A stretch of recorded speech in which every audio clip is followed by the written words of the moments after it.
مالك لتأمين وصولها إلى مدينة الإنتاج الإعلامي لإجراء مقابلة مع برنامج محطة مصر تكشف فيه عن فضائح صفوة الشريف. ما حبيناش نعمل بروباجندا ونعمل إن إحنا ثوار. كانت جاية في حراسة الشرطة وراجعة في عربية مصفحة للبيت، والشرطة قامت بواجبها كاملا.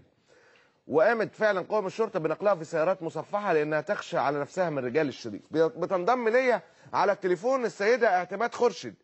ازاي حضرتك؟ أيوة. أهلا وسهلا بيكي.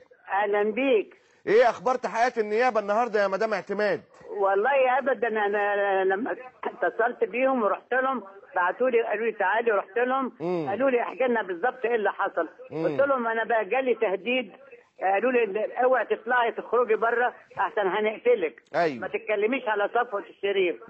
فقال لي وقابلوني مقابله كويسه والله كتر خيرهم، ناس محترمين قوي. الحمد لله رب العالمين. يعني قلت كل اقوالك في النيابه كلها؟ كل اقوالي في النيابه، وسالوني كمان على سعاد حسني. وقلت له والله انا اختها جت ترجتني ان انا اتكلم اقول الحقيقه، لان سعاد حسني قبل ما تموت بيوم كانت جايه مصر وكلمتني بالتليفون وقالت لي انا خايفه وفي شهود ان هم قتلوها. مش قالت لي انا من زمان ما كنتش اقدر اتكلم، لان لو كنت هتكلم كانوا هيموتوني فعلا. ما فيش حد قدر يتكلم ابدا ايام صفوة الشريف ما كان موجود. أيوة. كلهم قالوا ان هو انتحرت، حتى الصحفيين اللي راحوا صوروا هناك قالوا انها انتحرت. يعني شوف قد ايه الرعب اللي احنا كنا عايشين فيه. الواحد ما كانش يقدر يتكلم كلمه صح ولا الحقيقه ابدا. طب بما انك بتتكلمي على الحقيقه وانا عارف انك لا تخشي في الله لومة لائم، ها؟ سألوك عن شريهان.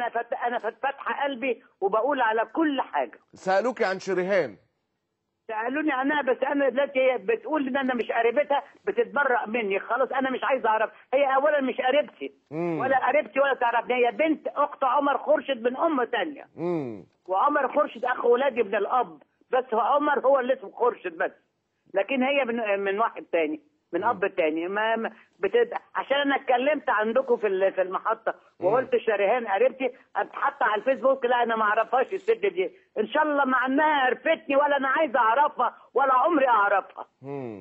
بس سألوك عن الحكايه اللي حصلت مع علاء مبارك، قلت الحكايه ولا ايه؟ لا ما سالنيش عليها دي. طيب خلاص، حابه تضيفي اي حاجه ثانيه يا ست اعتماد؟ لا شكرا، كتر الف خيركم. حاسه بالامان والاطمئنان وطمنوك ان ما حدش هيقدر يتعرض لك ان شاء الله؟ والله وكيل النيابه كان راجل محترم جدا، قال لي ما تخافيش ما حدش هيقدر يتعرض لك تاني لان صفوة الشريف في السجن ومش هيطلع. السيده اعتماد خورشيد بشكرك.